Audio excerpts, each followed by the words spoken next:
Alright guys, in today's video we're going to be doing a repair on these ESCO jack stands, these 3-ton jack stands, and the thing we're going to be fixing is this pad that sits on top. So what'll happen on these are really great stands, but if you use them on vehicles that have a pinch weld, over time you'll get this, where this is just destroyed itself. And I've got several that are even worse. But I still have at least one that's not too bad, this guy here. So he's totally okay all along the sides and the bottom, and while there's some scratches and stuff, and actually looking at it, this guy here might even be better, clean him up. Well, basically I'm going to take the best of these two, probably this guy, and I'm going to make a mold and we're going to replicate these pads. You can buy these from ESCO, but they're prohibitively expensive between the cost of the part and the shipping for what the item is. It's cheaper just to fabricate a replacement. So that's what we're going to be doing today. So I'm going to take this one, just looking at the two here. This, if I just didn't want to get the scars, this is the nicest one of the ones I have left. We'll get all this dirt out of here. We'll clean this up really nice so that it doesn't get into the mold. And I'll show you the material I'm going to use to make the mold and the material I'm going to use to cast this. So it'll be the same kind of a somewhat flexible rubber material, but it'll have a lot more strength than what the factory used, so it'll be able to hold up to a pinch weld a lot better. Alright, we've got this cleaned up. This is going to be what we use to make our mold. And looking for a good place to delineate it, I can see from the original factory, if we kind of zoom in here on the edge, we can see the seam of the original mold that they used. Right, so it runs all the way around the circumference. So we'll use the same thing. So basically I'll go with a 2-part mold. We'll make this be the base with all the intricate detail, and then this will be the top part where we pour in the material we're going to use to make this. So to set this up, what I'm going to use is some Alumilite modeling clay, and I'm just going to take a couple of bars of this. I'm just going to work these. I'm going to knead these in until I can get them into a flat pancake to set this guy in it. So let me get going on this. This will take a while, and I'll bring you back and I'll show you how we've basically got this mounted onto there. Alright guys, after kneading 3 of these bars together and just lightly tapping this down, what I'm after is a pancake. This is just going to be to hold our piece while we get the first half of the mold poured. This is not going to be actually important to capture all the detail, but it is important for it to be on the level side for what we're trying to do. So I think I've gotten this about where I want it now. I just wanted to get that high spot right there out. And now I'm ready to bring our part over. And again, we're going to go up to this seam here. So we're just going to work our part into the modeling clay. And then what I'm going to do is I'm going to build the clay up around it, and then where the pieces that we really don't need, like this, we're just going to cut the excess away, and we're going to try to get this into a box shape because that will be easiest for making the actual mold. So we're just going to cut all this away to try and get it a little bit easier for us to eventually get it into kind of like an overall box shape. So I'll keep bringing you guys back as we progress here. But after we get this piece done, we're going to need to take some of this that we've just cut, and we'll use this to kind of build up on these other sides, get a nice square shape to this. Alright, so I'm just doing the final touches on here, just trying to get the clay lined up with that seam that we talked about in the earlier clip, right? Just the final touches, trying to get it nice and even all the way around. This is not hugely important. This is just mostly an aesthetic thing, but it doesn't take long to go around here and get that all lined up. So I'm going to go around there, and then I'm going to take some alcohol and get the clay residue off the side of the part, just so we don't introduce any detail artifacts that we don't want there. The other thing too is we're trying to make sure that we keep this reasonably level as it sits on the clay, just so that we can pour things level. Now what I'm going to do next, after I get all of that done all the way around the seam and leveled off and get the sides cleaned up, we're going to build a box. So we're going to take like pieces of cardboard like this, right? and we'll end up building a box to contain the mold material. Actually, maybe I'll show it like this. Right? And then I'm going to come in here with a glue gun, and we're just going to go along the seam, right? So you swing the camera back on the other side. When I get ready to do this point, right, we're just going to glue these pieces of cardboard together along the seams.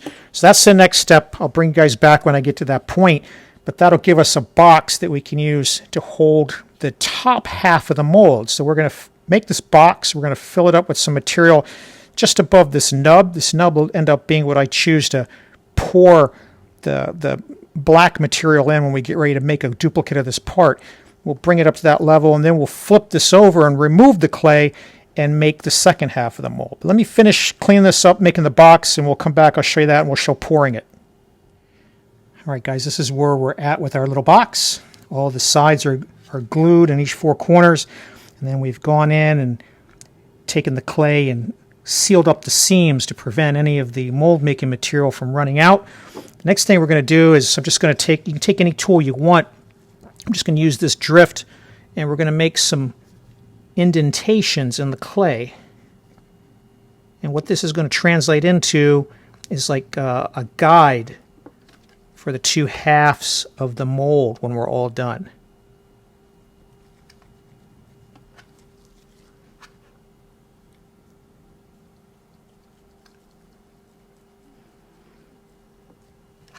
Right, and then we'll leave this one without one so that we know how it goes. So we know these three line up, and that's the two halves put together. The next thing that we're going to do is we're going to use some of this mold release compound. You know, any brand. I like this Man brand that I use with the type of material that I'm going to be using to make the mold. I'm not going to spray a lot of this because it clouds up, right? So we can't do it while we're here filming because we're going to have to wear some PPE, but you're going to liberally apply that, and then we'll be ready to come back and pour the mold. The product I'm going to be using to pour this mold is from Smooth On Corporation, and it's RealFlex 50 Dry. With this particular part, the material this is made of, this particular polymer here, it's probably a urethane based. I'm not sure though. All I know is this particular type of material will inhibit the curing of a silicone based mold material. So if you put a silicone based mold material in here, it ends up, it won't harden all around the part because of what this is made of. It's giving off a chemical reaction. So even though that's the cheaper way to go, you can't go that route. You have to use a urethane based rubber material. So you can see this RealFlex is a urethane based rubber rather than a silicone based rubber. So I'll finish with the mold release spray compound, and then we'll get set up to pour this, and we'll bring it back and show you the pour. As you can see right now, before we even get to that point, I'm just going to show you the cure time. I think the cure time is on here somewhere. I don't know. This is a really long cure time. It's like a measured in hours. I'll go find that. I thought usually it's on a sticker on the front, but this one doesn't have it. All right, that cure time turns out to be 50 minutes of pot life, and cure time is 16 hours. So this is an overnight deal. But we got plenty of time to work with the material. That's just under an hour. Now, before you get started with this, the part B, these go in 1-to-1, equal parts when you mix it. And this blue one, you know, you can hear is like a less of a thick consistency, so you can actually shake this one. But number A is very thick, and so the only way to get it properly mixed is to stir it. So before you combine the two together, you want to do that because you want to get all of the material inside properly mixed up.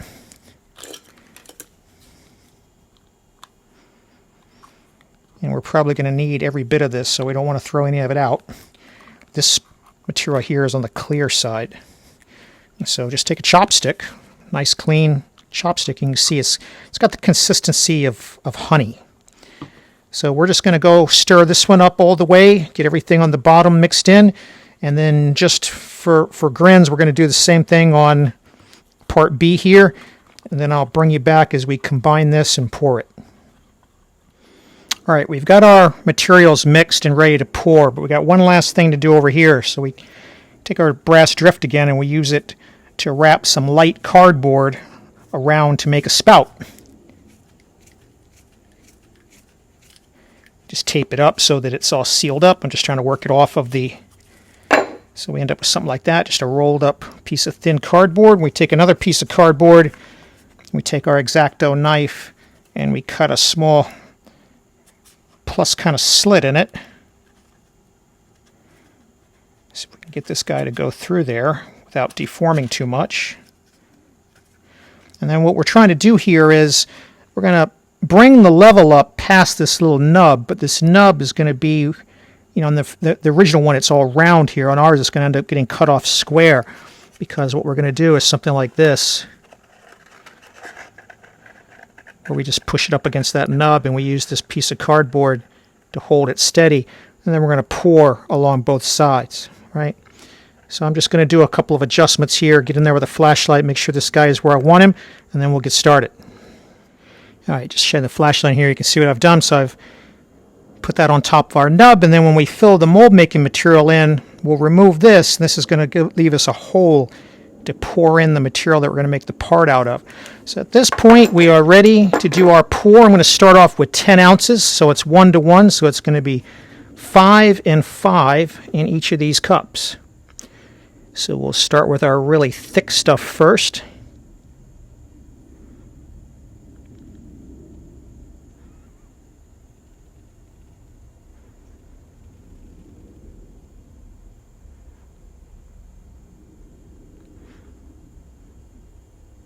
Actually, you know what? Let's just start with 8. So I don't really know how much we're going to need, and since we have such a long pot life, we can afford to start off small. So there's part A, and then part B. I didn't show you opening this guy. He's kind of like a brown color. But much thinner consistency.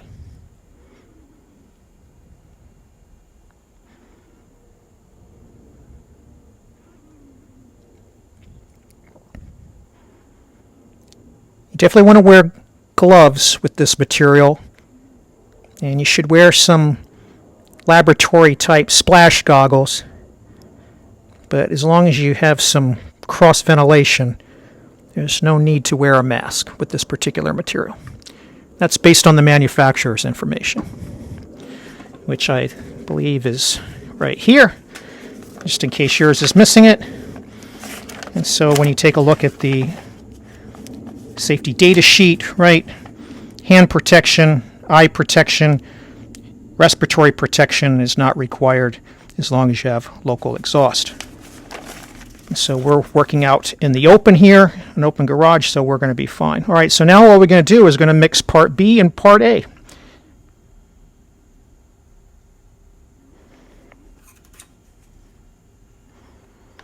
And we want to get all this out of here. And I'm just going to be using popsicle type sticks for this task. You do not need to use a vacuum with this particular material. Once we get it all mixed up, the consistency is such that the air will be able to get out on its own. All right, and now we just want to make sure we get both of these thoroughly mixed up.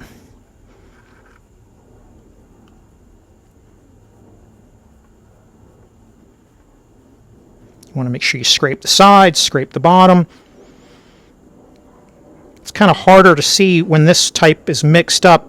The silicones have, you know, like a color like blue or pink or even white.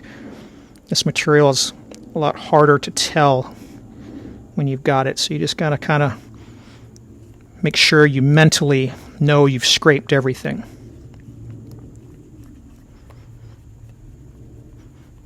You can see, even though I'm vigorously shaking it right now, we're really not picking up any air bubbles to speak of.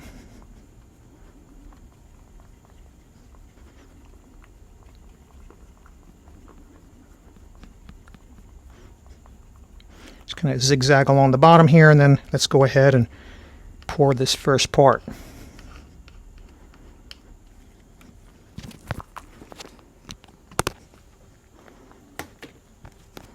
Now what we'll do is we'll start in the corner and we'll draw it up. And by drawing it up, any air that does get in here will work its way out as it pours in. And so we're just going to pour it on the clay and let the material find its own way. Now, if it looks like it's going to start getting into the part, we're going to back off a little bit to give it time to hunt around. And then I'm even going to move over a little bit this way.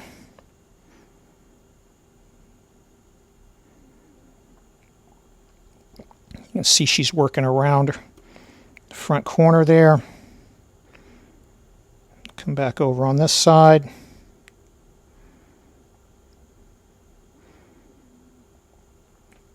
Just letting it work its way around. Come over and do this corner. Just want to make sure we get it all around the edges before we let it cover the part, because once we cover the part, we won't be able to see what's going on.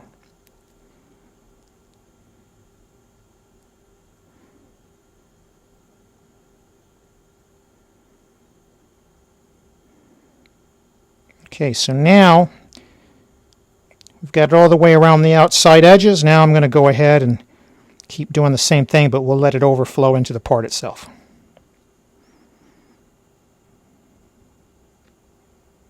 You'll probably see on the front a little bit more light, easier what's happening.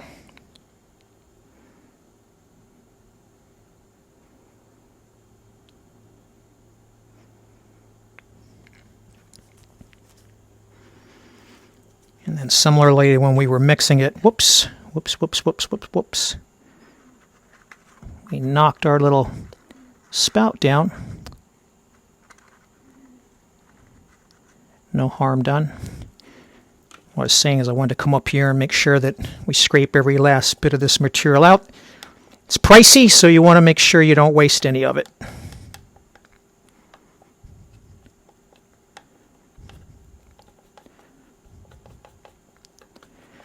All right, so we put 8 ounces in here. 4 of part A, 4 of part B, combined together, that's 8 ounces. And we can see, looking down here, that we're just below where we wanted to be.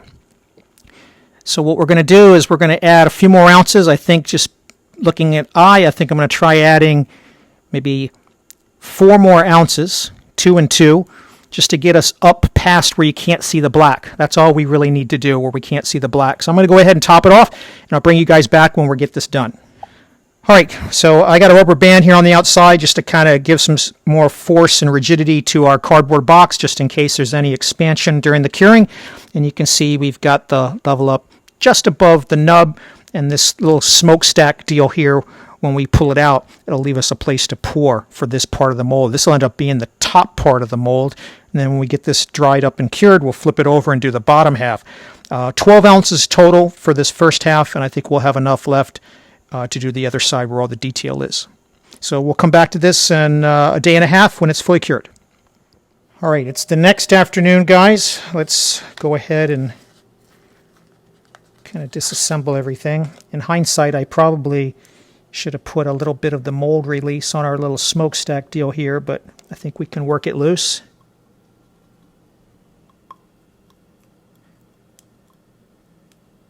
Without tearing anything up.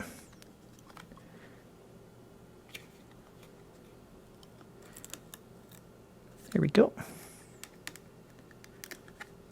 And there's our little nub peeking through, and then we're going to tear our box up.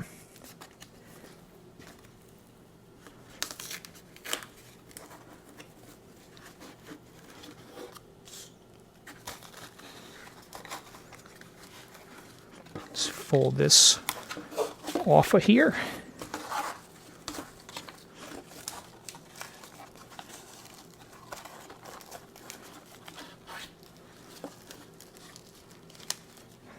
All right. And then what we're going to want to do is we're going to want to peel our clay off of the bottom of the part.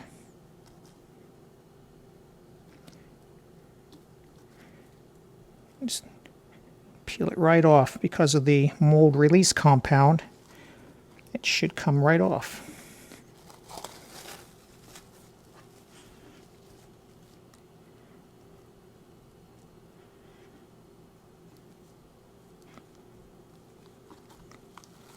Okay. So now the next step, what we're going to have to do, we're going to clean up the residual clay, and then we're going to rebuild our box, and we'll pour the top half of the mold, and then we'll have the two halves to replicate the part. All right, so here's our box. We've already liberally applied our mold release compound, just like we did in the first pass, and I've already mixed up another batch of our urethane rubber, and just like we did on the bottom, we're going to get a really long strip to get the air out, and we're going to let it creep along the edges. I've used some clay, you can see in the box, where I think that the material might run in between the first mold and the cardboard. I'm trying to avoid losing any of the material that way.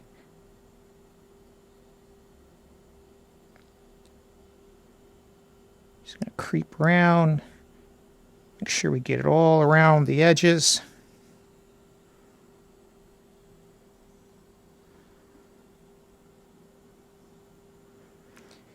And then when everybody meets up, we can go ahead and let it slowly flow into the part. Now this part, we want to make sure that we give it time to fill in all the detail and don't get any air trapped. So it's going to go nice and slow.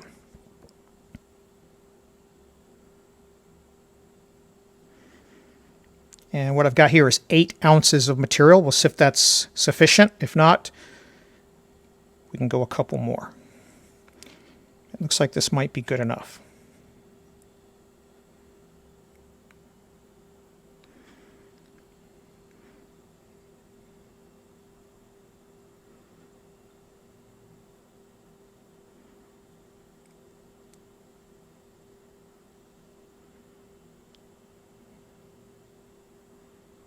And there she goes, fully submerged.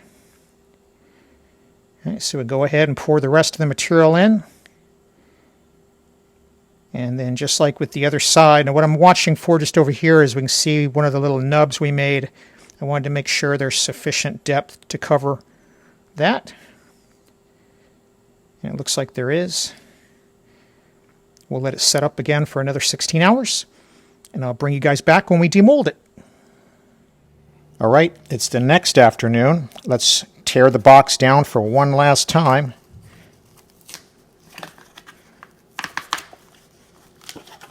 Just kind of peel it off.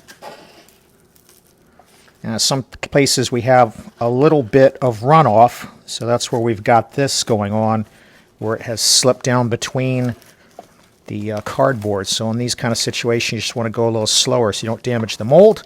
And we can see some of the clay that we put in to try to avoid that is also coming off.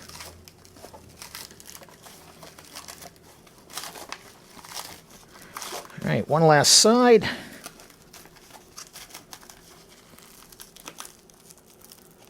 Had a significant amount of runoff over here. All right.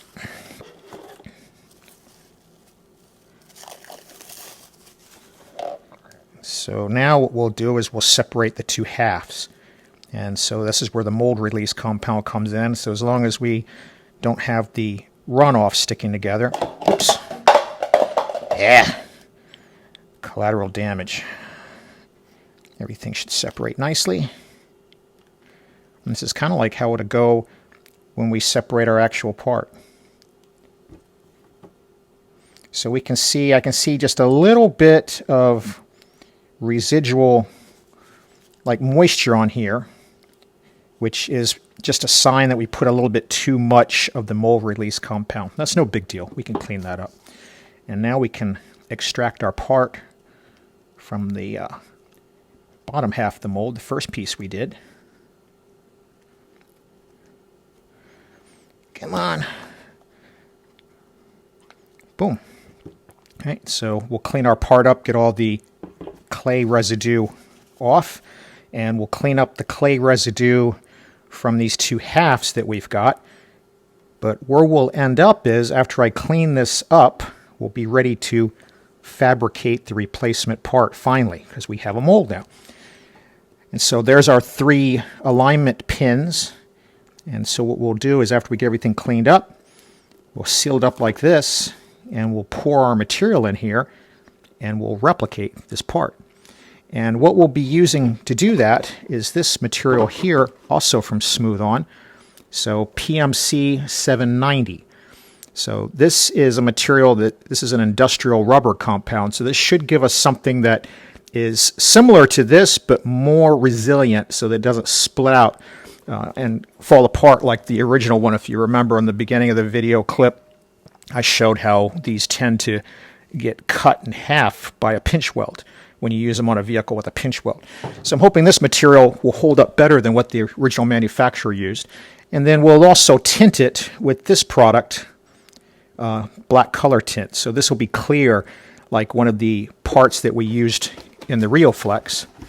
And we'll just tint that to get the appropriate black color. This has a 48-hour cure time, so 2 days, and a 20-minute pot life. So we got to work with it a lot faster, and then we're going to have to wait a lot longer for it to be done. You can see in this particular product we've got 2 of the A's and 1 of the B's, so this is a 2-to-1 type of mixture. So when we get ready to do that part. So anyway, I'm going to clean this up, and we'll come back and do the pour, and that should give us our first part. All right, so everything's cleaned off now, and you can't get every single little piece of this clay off, but it's not necessary on the outside, only where we're going to have the part molded. And we wiped off all the excess mold release so that we could check the detail here. Now what you want to get here now is, like, sometimes you'll see a little piece of this material that's fallen down here. It can cause unnecessary detail. You can see this little flaw here if you zoom in. This is just from the original had damage, right? So we had some nicks here, we had some cuts and nicks here. So that'll get replicated. We really don't care about that, right? If you see some that are easy to pull off, then that's great, you can do that. The next step is going to be, again, with our mold release, right? If we zoom back out, we're going to come in here, we're going to liberally coat. Again, I can't put a lot of it on here because it clouds up, and we got to be able to wear a mask when we're doing this material. But we're going to go ahead and do the mold release on both of these. We want to make sure we get it down into these grooves. And then we're going to put the 2 pieces together. And then what I like to do is I'm going to tape them to keep them nice and tight together.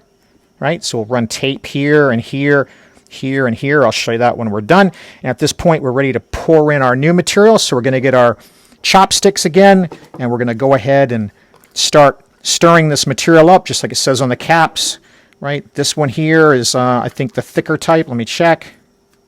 Yeah, this is the thick type. Both of these are going to be thick, so neither of these can be shaken. You're going to have to stir them all. So we'll go ahead and stir that up, and I'll bring you back after we get it stirred up, and I'll show you tinting it, and we'll start the pour.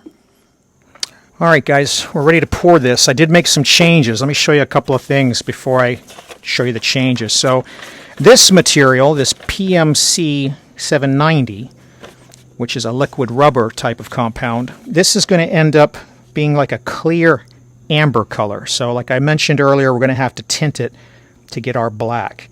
And the cure time on this, where is that? Here it is.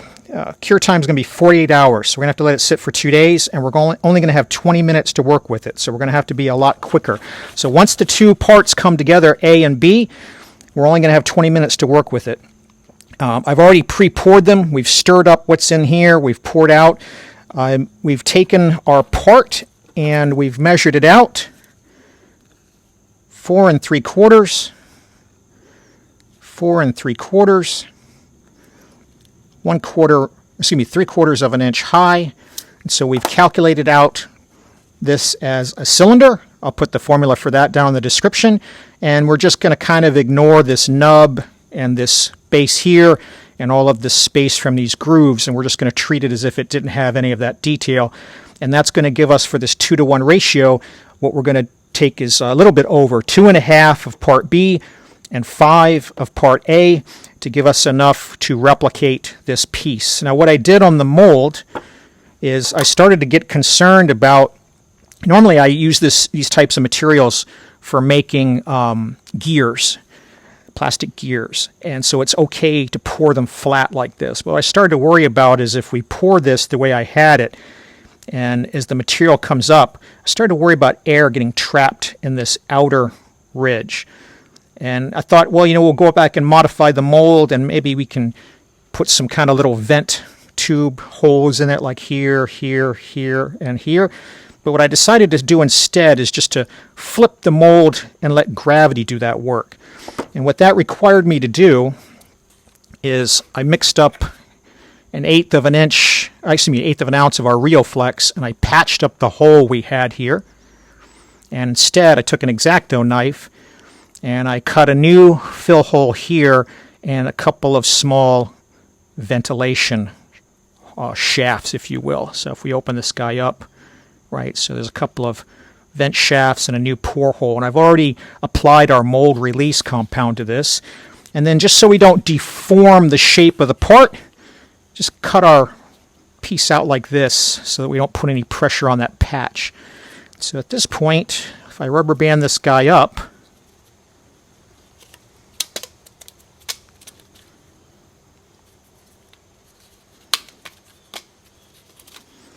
we'll be ready to do this pour. And what are we doing this for? Well, we want to get this as tight as we can so that we don't have the material slipping out. And in my choice for where to put the pour hole, I let the bottom be the one that had the most tight seal naturally, right? So our part will sit like this, and we'll be pouring it in like that. So eye protection is necessary for this particular material.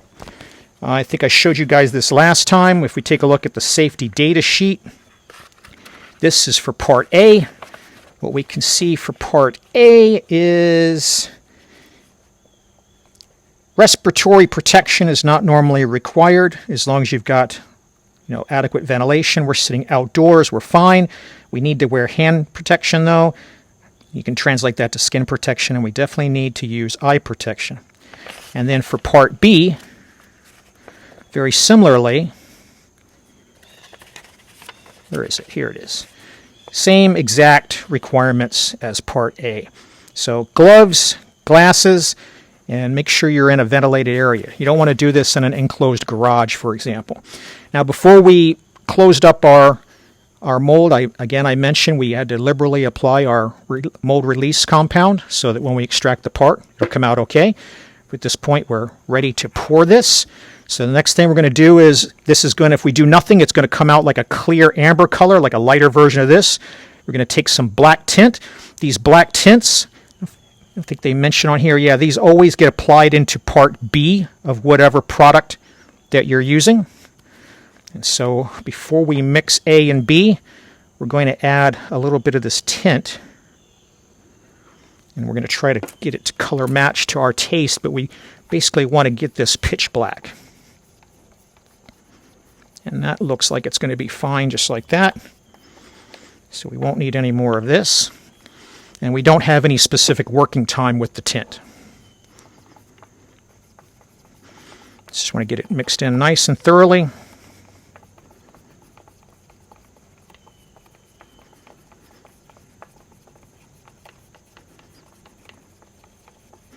Okay.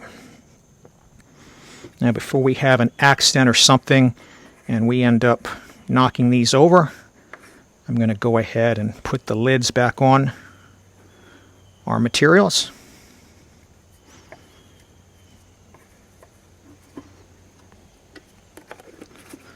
Because if it's possible to happen, it's going to happen.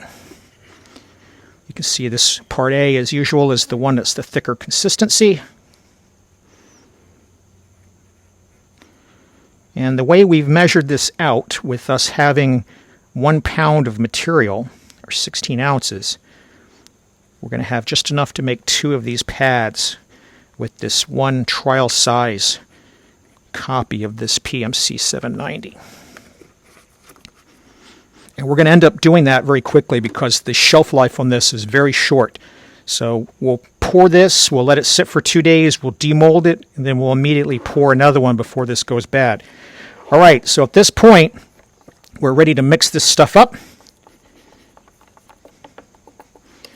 And we're going to have 20 minutes to work with it once we pour them together. So I don't want to spend more than maybe 5 actually trying to get everything mixed up.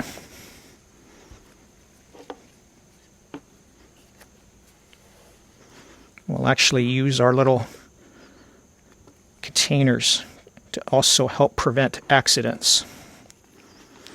All right, so we're going to add B to A, and our clock is starting.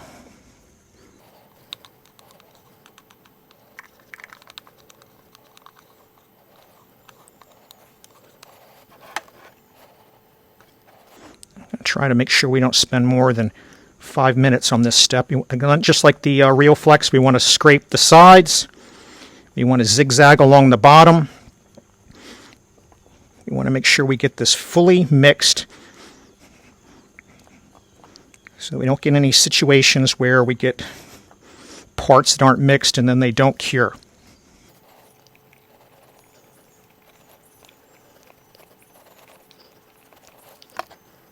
So if we get any more of this in here,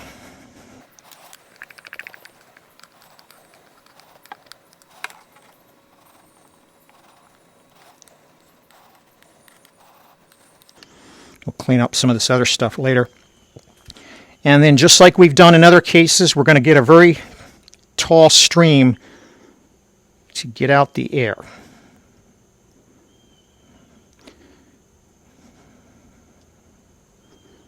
Now this material is a lot thicker, so we won't be able to go as fast as we were with some of the Reoflex type materials. And we got a breeze going on here, so I can't get up as high as I would like.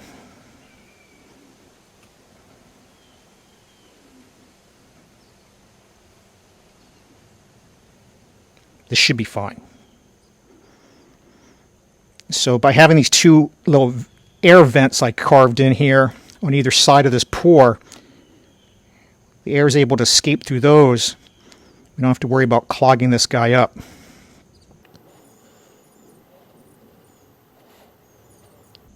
We'll fast forward through this.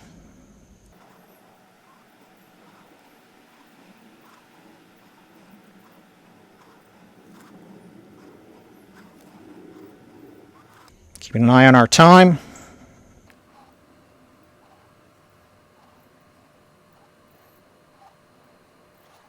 Now what should be happening with this approach is the air is going to get pushed out as the material gets pulled down by gravity.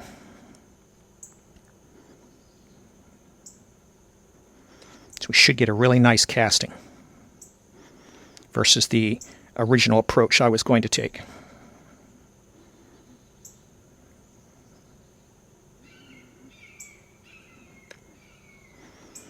I've got about half the material poured.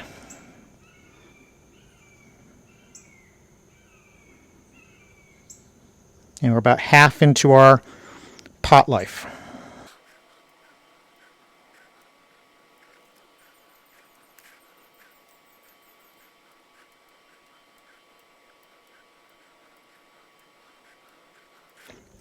Should be at the 3/4 point.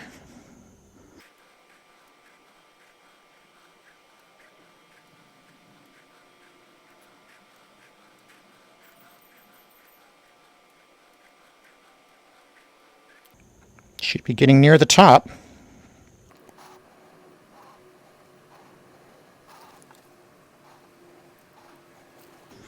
Just taking a quick look to see that none of the material is running out the bottom of the mold. I don't see any.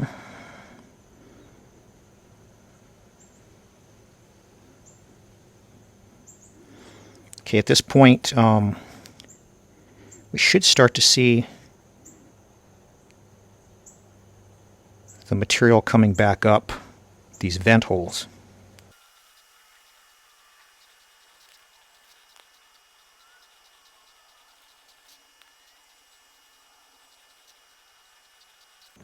Getting close to the end now.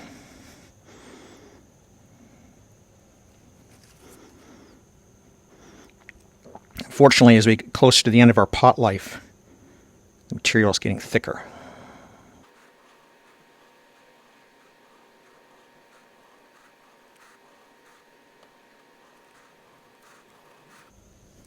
Take a moment to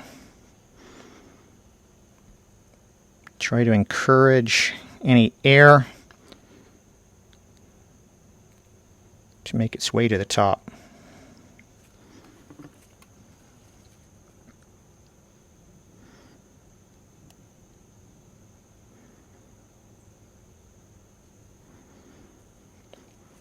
So we have what looks like maybe another half an ounce, maybe 3/4 of an ounce left. And I'm not sure if that's correct for the amount of, voids that we have in the part here, but clearly the mold has taken as much as it's going to take. So at this point, up there we had a large air bubble work its way through. Maybe we can get a little bit more in here.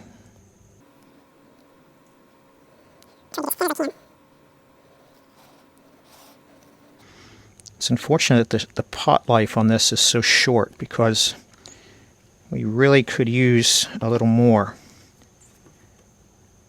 I'm going to try to see if giving it a squeeze we get any extra air. There was another air bubble right there.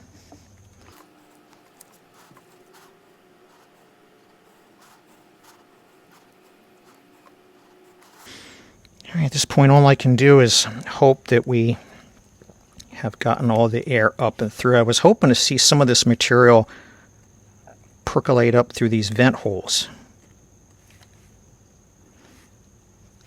I do see the material inside this vent hole, but I don't see it inside the other one. And we have about 5 more minutes of pot life left. So we can just keep trying to get these air bubbles out. Very small one. Won't be able to do much with it.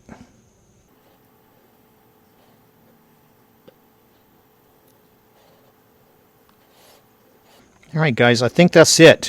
What I'm going to do is I'm just keep watching it. We do have maybe 4 more minutes left. If another air bubble pops up, we can squeeze a little bit more in there. I'm just going to be kind of continuing to coax it, but like what you see, giving it a little squeeze. You can see every now and then that helps an air bubble find its way to the surface.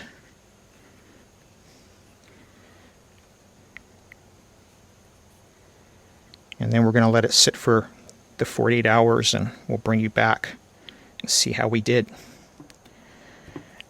All right. Let's give it a couple of days and we'll come back. All right, 2 days later, I went ahead and left what we had in our pour container because that's a good way to get in and see if we had, good curing of everything. So this does feel like it has cured all the way. In fact, it's nice and wedged in there. Let's see if I can get it to let go of the cup. No, it's in there really good. So we should have a good part. So let's go ahead and jump right to demolding. The only thing that could have possibly gone wrong here is whether we didn't get all of the air out. So we'll find out here in just a moment.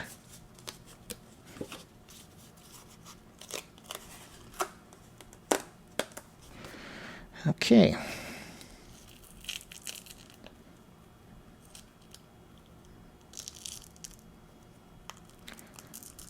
Got a little bit of flash here. All right, that part looks great.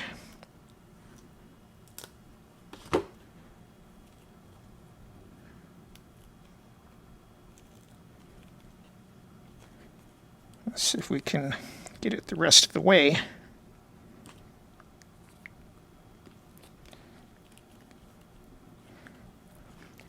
Probably what we got is a little bit of adhesion on that little nub that we added. There we go. Perfect. That's a good casting. 100% identical replica of our original. No air pockets or air bubbles at all. Maybe I guess I'll lie about that. Maybe one problem here, I can see a little divot, which was a tiny air bubble that didn't work its way all the way out. But that's just a cosmetic defect. And maybe a couple of little divots here as well. So what do we do next? Well, the next thing we're going to do is we're going to grab an X-Acto knife. And then we're just going to go through and remove this flashing. So what we have here on the bottom along the seam is just where, when we were trying to squeeze the air out, we squeezed it hard enough that some of this material went between the two halves of the mold. And then we can remove our little vent hole pieces. This is where the material went up inside the little vent holes that we carved into the mold.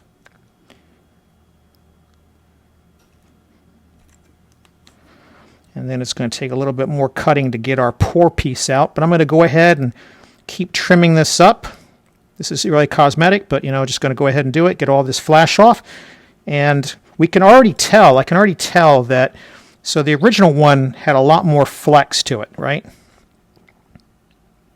See that? A lot more flex to it. Our new one, it flexes, but it's a lot stiffer, much more. So what's called the shore value of this material is a lot harder than the original. So it should definitely hold up to a pinch weld. So let me get this cleaned up, and then we'll give it a test on the jack stand. All right, we got this all trimmed off. It's raining outside, so we're just going to test this out in the shop itself. So if we zoom in here, we can see now that we've trimmed our fill plug area away. You can see where that used to be right there. In addition to this divot I mentioned, there's a small set of divots right underneath here. So these are all caused by small air bubbles that got trapped. It's really the only defect we experienced. We have no defects whatsoever on the visible surface, other than this guy right here and a couple of really small ones here. So I could have easily gotten rid of these by putting the mold in a vacuum chamber, but you can see we got good results without that. And again, this is a disposable item. I mean, I hope it's going to last for several years, but it's a disposable item. And since we replicated it now, we can come over to our ESCO jack stand, and it's going to be an exact fit. Get this guy up, and we'll put on the pinch weld, and we'll see how this material reacts. Now, the normal material will immediately get indented because it's so soft, and I'm expecting this material will not.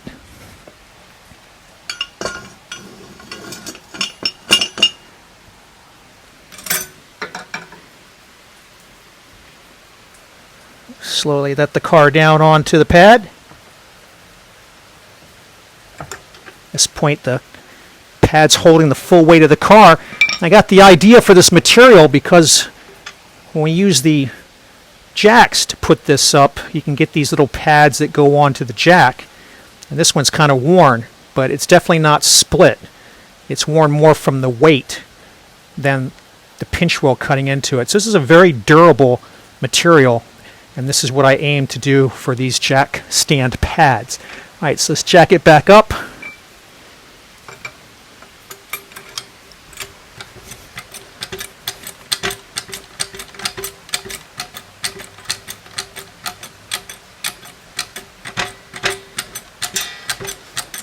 Okay.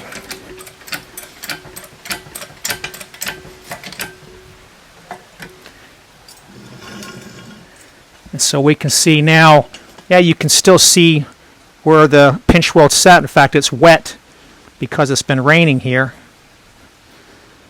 But it's not cutting into it.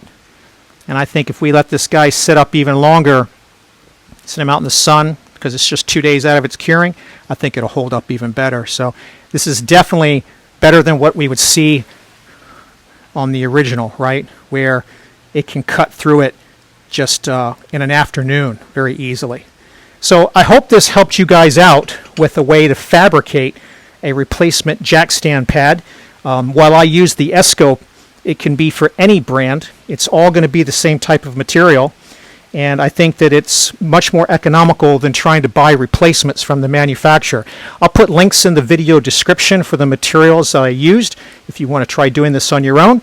And if you got any questions or comments about what we did here, or maybe how you've done these in the past, go ahead and leave it below.